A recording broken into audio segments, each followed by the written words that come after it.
Corporate, putting the issues with your mother aside for a second, would you say you're a happy person? Happy? What even is happiness but a fleeting sense of satisfaction, a drug to be chased and taken day after day until we die? Poetic, but those sound like the words of a hopeless man.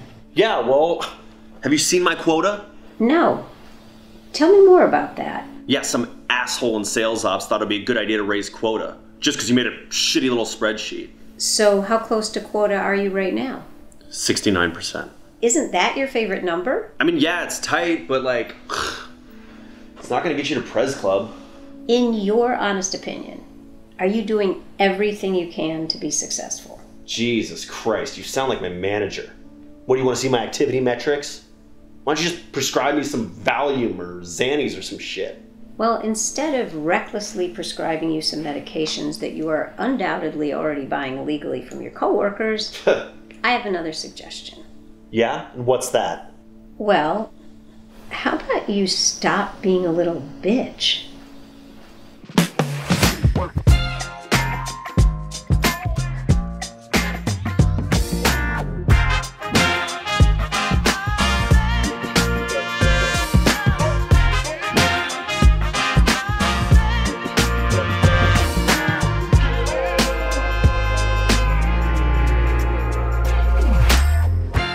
What's up, you piece of gobblers?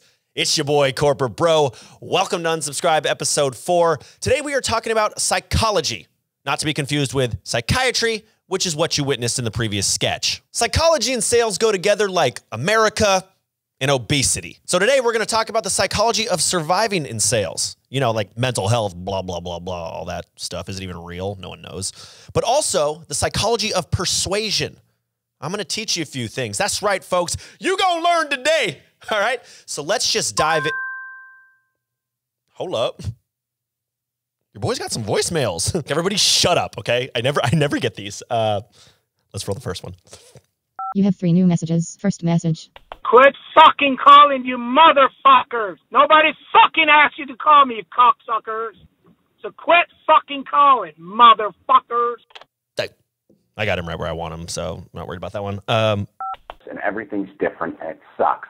I don't want change. I don't pay for change. I just pay you to do what you do. I don't want you to think. I don't want you to feel. I don't want you to make my experience better. And I sure as hell don't want cartoons that I see. Okay, probably wrong number. Ross, it's your father calling. It's man up time. We're kicking you off the family cell plan until you get a real job. Okay. Classic dad. He and I have a totally normal relationship where he's a prankster. Let's just roll the first segment.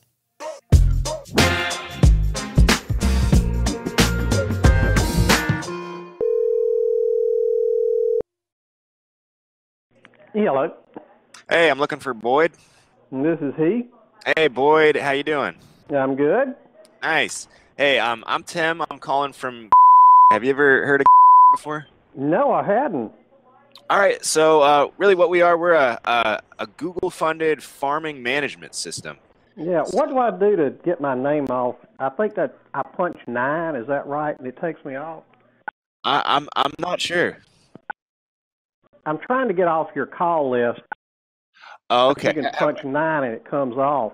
But what? Hey, here do I need to do something different to get off your list? I guess so. But I mean, now that I've got you on the phone, just curious, how are you guys tracking things on the farm? Are you doing it with like pen and paper or? I'm just curious, how do assholes like you get my fucking telephone number? And why do you call me? Are you some kind of a dick that can't get a job anywhere else or understand I don't want to talk to you when I'm doing something like that? So take my fucking name off your list and shove the phone up your ass, okay? Okay.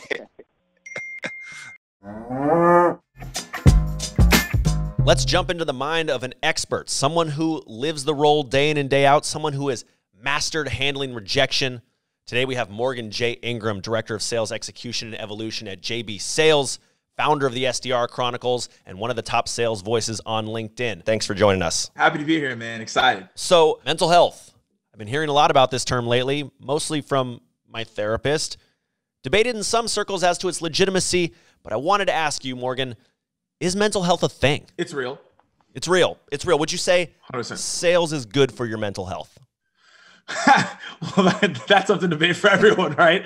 I think it depends on what role you're in, what organization you're in, who your leader is. However, sales, I believe, if you do it in the right way, can helps you become a better person. And so, in becoming a better person, it requires you to, okay, like I gotta make sure I don't go insane. I gotta be working out. I gotta eat the right way. And I think sales, because it's so high pressure, can get you to start doing those things in the right way because there's just so much going on. That's my personal take. Everybody can think about that differently, though. I always said sales is a series of plateaus and deep, deep cavernous valleys. I mean, our job is to repeatedly get rejected. So, Morgan, what was your darkest moment in sales? And when did you hit rock bottom? If you have hit rock bottom. I've hit rock bottom many times. In fact, I have a lovely little chateau down at the rock bottom. So when I first started out, I talk about this a lot. The first 3 months, I was awful, man. Yeah. I didn't hit quota 3 months straight. And I remember the first cold call, they told me that I talked way too fast and I'll never make it. And they hung up on me. I was like, this is not fun. Like, you watch movies, you watch TV shows, like, oh, this is going to be awesome. And then you're in it like, this was a lie. Yeah, it's nothing like this. Complete lie. Yeah, wow. Like, I hate myself right now. Yeah, exactly. So 3 months in, like, that was definitely, I was like in a dark place for sure, because I was like, I don't know if I can be successful doing this. Like, I don't know how other people are seeing results. I remember I called someone on Friday afternoon. They're like, why are you trying to fuck up my weekend? Like verbatim, I'm just telling you what they said. All right. It was tough, but I think just after a while, you build mental toughness and you build that resiliency factor. At what point is it appropriate to turn to drugs and alcohol? So here's the thing. I'm not going to advocate someone to go be a rager, right, or go be a smoker. But what you're saying right here is key, right? Every sales rep has to have an escapism. Yeah. I don't know what that is. It's going to be for everyone, but you have to have one, like guaranteed. And that could either be, hey, I need to go out. Hey, right. I need to watch a movie. Me, I play video games. But if you don't have an escapism, like, it's going to be very hard for you to stay sane. Right, right. So you have to have one. So I was looking at your LinkedIn. Looks like you started as an SDR and then went into an SDR management role. Did you even close, bro? It's a great question here. At Terminus, I didn't directly close any deals. I was part of some deals. I was on some calls, but never ran a full sales cycle. And that's why I joined John, because I wanted to do that. And now you have. And speaking of John, is it true he has a full head of hair under that bald cap? We have a picture. It's in the Slack somewhere. He had blonde hair, which I was like, wait, what? Yeah, he actually legit has like a full head of blonde hair. I was like, what in the world? It blew me away because I didn't expect that. That shiny dome is his brand.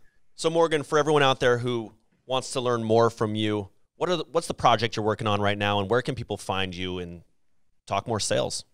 Yeah, so LinkedIn, Twitter, Instagram, at Morgan J. Ingram, super simple. But the thing I'm the most excited about right now is Muffins with Morgan. Yes, I eat muffins while I'm on this show. This isn't just me just making it up. Like, there are muffins every time, and it's for an hour and Q&A. Come in, LinkedIn Live, ask your questions. We have a fun time. I play music, we vibe.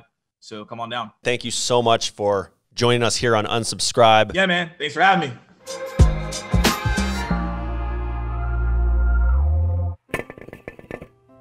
Been there. Oh, greetings, sales savages. Professor Corporate here, self-proclaimed master of the persuasive arts, here with some tips on psychological persuasion. These tips can be used both in the sales game and online courtship, as one ends in sex and the other in closed revenue, and sometimes sex. In any relationship, business or carnal, the goal is to develop trust. Researchers found that faces are seen as more trustworthy when they make a soft or weak smile. More weak? Weaker? Good. Tremendous. Astounding. Scrumptious. Stupendous. In a study done back in the 1990s by whoever the fuck, Harvard or some shit, they found that when someone was asked a favor, they actually held the person who asked in higher regard. Would you mind sending me that TED Talk on bird migrations you mentioned? Sure, I'd be happy to do that small favor for you. Really? This phenomenon is called the Benjamin Franklin effect. It is both a counterintuitive concept and dope as fuck. My third tip is to take an unexpected position. Taking an unexpected position, especially one that seemingly violates your own self-interest, is a simple yet powerful way of communicating your trustworthiness to others. You know, I actually prefer corded headphones. Wow, that is such an unexpected position. You are so trustworthy. My fourth tip is if you're worried about your prospect or date becoming disengaged, likely because you haven't stopped talking at any point and you just keep on rambling on about